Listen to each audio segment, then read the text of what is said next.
Chapter 21. And the Lord visited Sarah, as he had said, and the Lord did for Sarah as he had spoken.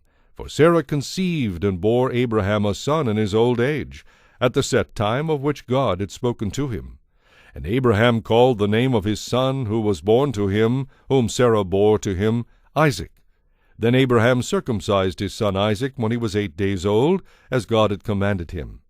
Now Abraham was 100 years old when his son Isaac was born to him. And Sarah said, God has made me laugh, and all who hear will laugh with me. She also said, Who would have said to Abraham that Sarah would nurse children? For I have borne him a son in his old age. So the child grew and was weaned. And Abraham made a great feast on the same day that Isaac was weaned. And Sarah saw the son of Hagar the Egyptian, whom she had borne to Abraham, scoffing. Therefore she said to Abraham, Cast out this bondswoman and her son, for the son of this bondswoman shall not be heir with my son, namely with Isaac. And the matter was very displeasing in Abraham's sight because of his son. But God said to Abraham, Do not let it be displeasing in your sight because of the lad or because of your bondwoman. Whatever Sarah has said to you, listen to her voice, for in Isaac your seed shall be called. Yet I will also make a nation of the son of the bondwoman, because he is your seed. So Abraham rose early in the morning, and took bread and a skin of water, and putting it on her shoulder, he gave it and the boy to Hagar, and sent her away. Then she departed and wandered in the wilderness of Beersheba. And the water in the skin was used up, and she placed the boy under one of the shrubs. Then she went and sat across from him at a distance of about a bowshot, for she said to herself, Let me not see the death of the boy. So she sat opposite him, and lifted her voice and wept. And God heard the voice of the lad. Then the angel of God called to Hagar out of heaven, and said to her, What ails you, Hagar? Fear not, for God has heard the voice of the lad where he is.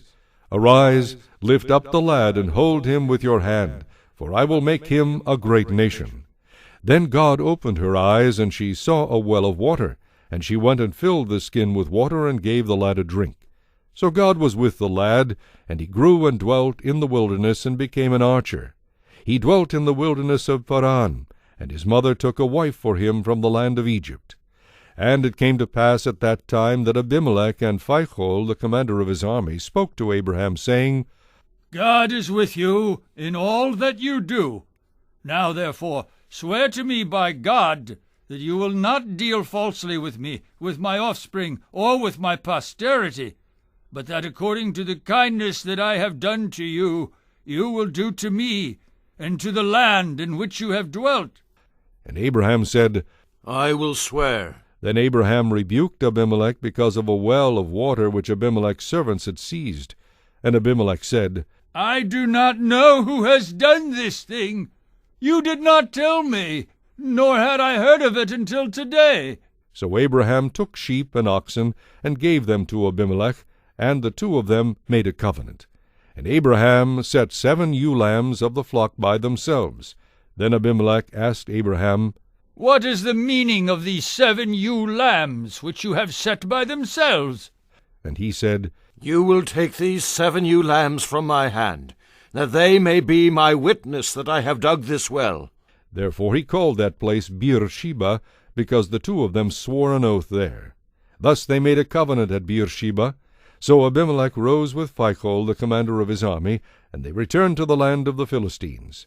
Then Abraham planted a tamarisk tree in Beersheba, and there called on the name of the Lord, the everlasting God. And Abraham stayed in the land of the Philistines many days. Chapter